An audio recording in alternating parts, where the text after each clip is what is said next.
La plupart des gens sont esclaves de mammon. Ils font du déni, mais en examinant attentivement leur vie, on se rend compte qu'ils sont pris au piège d'un système économique qui les prive de réelle liberté. Dans cette vidéo, vous aurez l'occasion de savoir si vous êtes esclave ou non de mammon afin de prendre les décisions salutaires qui s'imposent.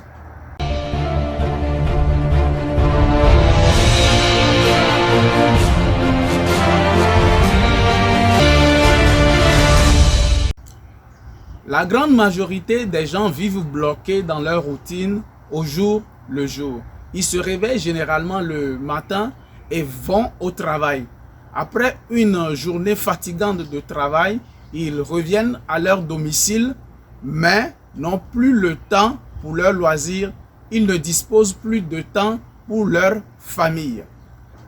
La plupart des hommes sont victimes de notre système économique actuel qui fait dépendre les personnes salariées de leurs entreprises.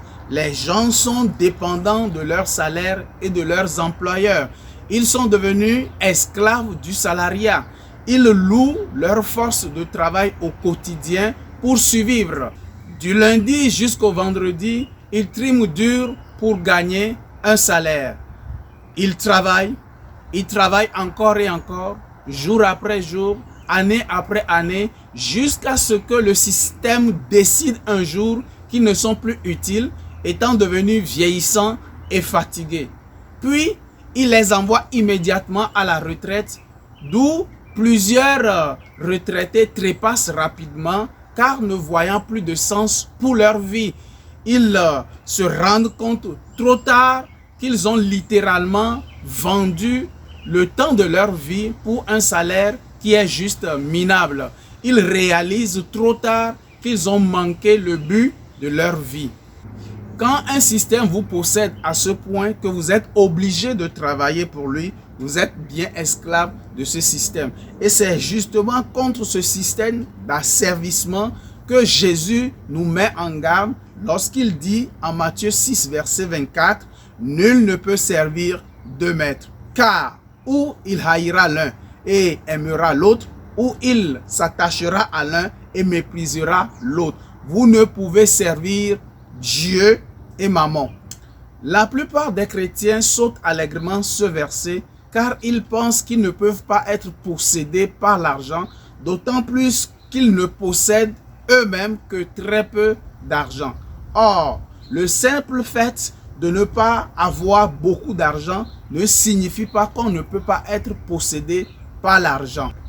Au demeurant, le point de Jésus dans ce verset n'est ni l'amour ni l'attachement pour l'argent, mais plutôt notre relation à Dieu et à mammon, c'est-à-dire l'argent personnifié ici dans ce verset comme une divinité.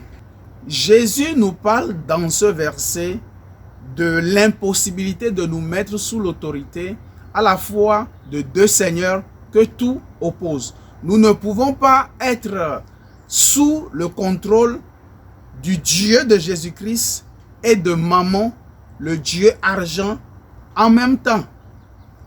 C'est radicalement soit l'un ou l'autre. Lorsqu'un individu, qu'il soit chrétien, né de nouveau ou pas, qu'il le fasse consciemment ou inconsciemment, se met sous le contrôle de l'argent, cela implique automatiquement que Jésus-Christ n'est pas son Seigneur, mais c'est Mammon qui est son Seigneur et vice-versa. La relation entre un Seigneur et son serviteur est que le serviteur travaille pour le Seigneur et le Seigneur contrôle la vie du serviteur. Avoir Mammon pour Seigneur signifie simplement qu'on travaille pour l'argent. Malheureusement, c'est bien le cas de la majeure partie des personnes dont les revenus sont exclusivement liés au salaire. En réalité, les salariés échangent leurs habiletés et leur temps, donc leur vie, contre de l'argent. L'apôtre Paul pose une question pertinente aux chrétiens de Rome en Romains 6, verset 16. « Ne savez-vous pas, quand vous livrez à quelqu'un pour lui obéir, vous êtes esclave de celui à qui vous obéissez.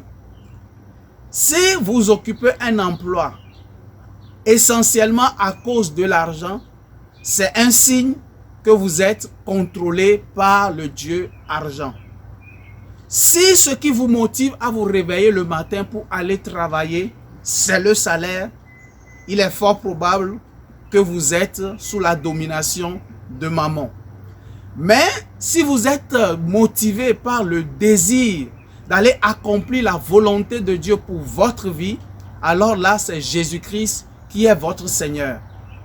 Prenez un temps de réflexion en toute sincérité.